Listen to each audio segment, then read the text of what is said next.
Luego tenemos los aportes de la escuela no directiva de Carl Rogers.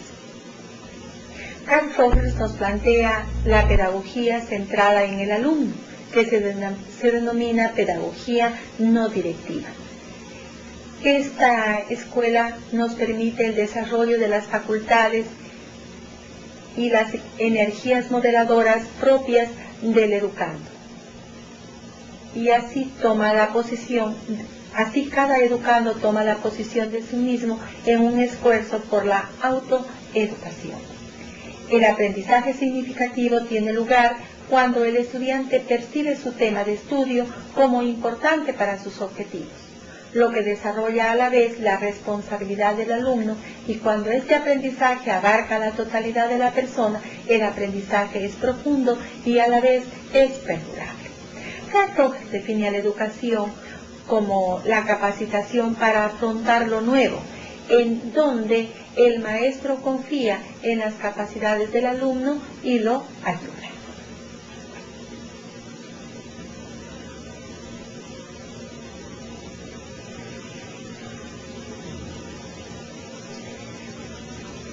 En las teorías de la desescolarización tenemos los aportes de Goodman, quien considera que el centro de atención de la educación es la formación del ser humano. Para ello se debe de valorar la libertad, existe la no obligatoriedad de asistencia a clase, esto es lo que él propone, la descentralización de la escuela en pequeñas unidades escolares, considera la ciudad como escuela y afirma que los adultos de la comunidad se ocupan del niño porque el niño sea educado. Propone la libertad, el respeto, la autonomía, la confianza, que son lo que la escuela frustra e imposibilita. Nos encontramos ya con las teorías marxistas que obedecen a otro tipo de sociedad y a otro tipo de historia. Los iniciadores de estas teorías son Marx y Engels. Ellos plantean la formación del hombre y en este propósito proponen crear una escuela que aporte al desarrollo manual e intelectual de todos, independientemente de su origen, en razón que todo hombre es capaz de hacer y de pensar. Ellos hacen este planteamiento porque ellos creen en la igualdad de clases. Sugieren que la escuela debe de ser unificada, formativa, laica, mixta y gratuita. Marx y Hegel conciben a la educación como una cualificación laboral. Otro exponente de las teorías marxistas de la educación es Makarenko, quien plantea como meta, la meta nos dice que es adiestrar a los jóvenes para el logro de metas comunes en la sociedad. Afirma que se debe formar la voluntad de los jóvenes de acuerdo a las necesidades de la sociedad. También formula que se debe de ajustar la naturaleza humana a las leyes de la sociedad. El maestro para Makarenko es la representación de los designios políticos de la sociedad ante sus alumnos. Y nos afirma que la educación pretende conseguir una sociedad fundada en el trabajo productivo y los principios morales que rigen a la ciudadanía comunitaria a fin de que se oriente toda acción pedagógica.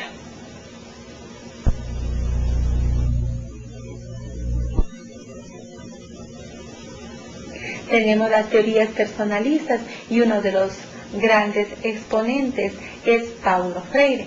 El objetivo primordial de la educación es la concienciación con sentido crítico que compromete a la acción. Entonces, se dice que el objetivo primordial de la educación es la concienciación en el sentido crítico y desde luego que la vocación del hombre es ser sujeto, mas no objeto. El hombre llega a ser sujeto mediante una reflexión sobre sí, sobre su situación ambiental, y esto conlleva a un razonamiento y a generar situaciones de intervención que puedan mejorar esas situaciones. Paulo Freire es el creador o es el que postula la teoría de la liberación. Para Paulo Freire, la pedagogía posee un nexo entre la acción y la reflexión.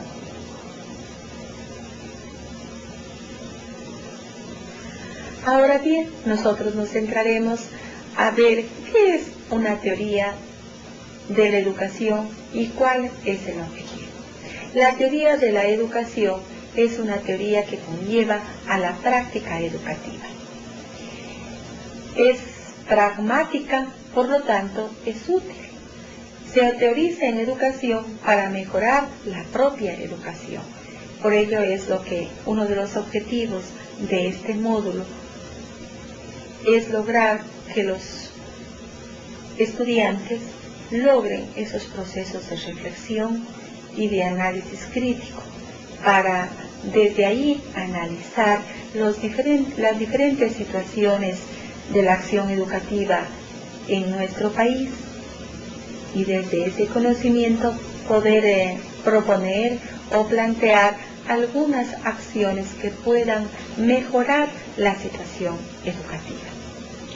El objetivo central de las teorías de la educación es mejorar la práctica educativa a través del conocimiento de las ciencias de la educación con sus diversas metodologías. La teoría se centra en su ubicación escolar, en los conocimientos curriculares, en aspectos de la educación no formal.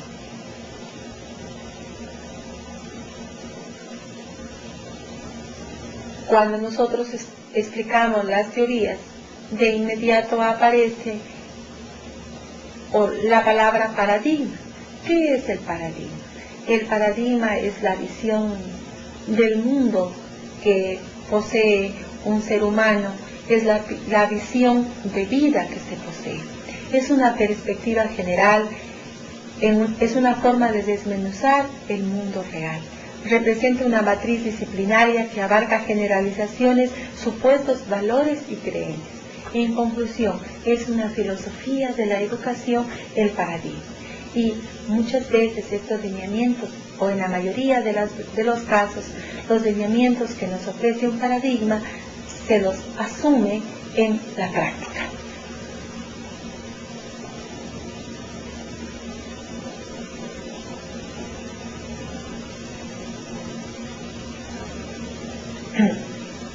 Si nosotros hemos hablado de qué corrientes o qué teorías educativas se han dado a lo largo de la historia, esto, si generamos un proceso de reflexión, nosotros nos vamos a encontrar de inmediato en el texto básico con el tratamiento del actor del hecho educativo. ¿Cuál es el educador? En esta oportunidad les estoy presentando una diapositiva en donde se refiere qué han de saber y qué han de hacer los profesores. También en este apartado hace un análisis de lo que es el educante, pero nos vamos a referir el aspecto de lo que debe de hacer un profesor. Un profesor, en primera instancia, debe de ser un conocedor de la línea curricular o un conocedor de qué es la educación. Un conocedor del aspecto científico de la ciencia con la cual él tiene que trabajar y mediar los procesos de aprendizaje con sus estudiantes. Pero no solamente tiene que ser un conocedor, sino que también tiene que ser capaz de ser un cuestionador de las diferentes situaciones educativas. Cuando uno se cuestiona, cuando uno se conoce, eso nos exige adquirir conocimientos teóricos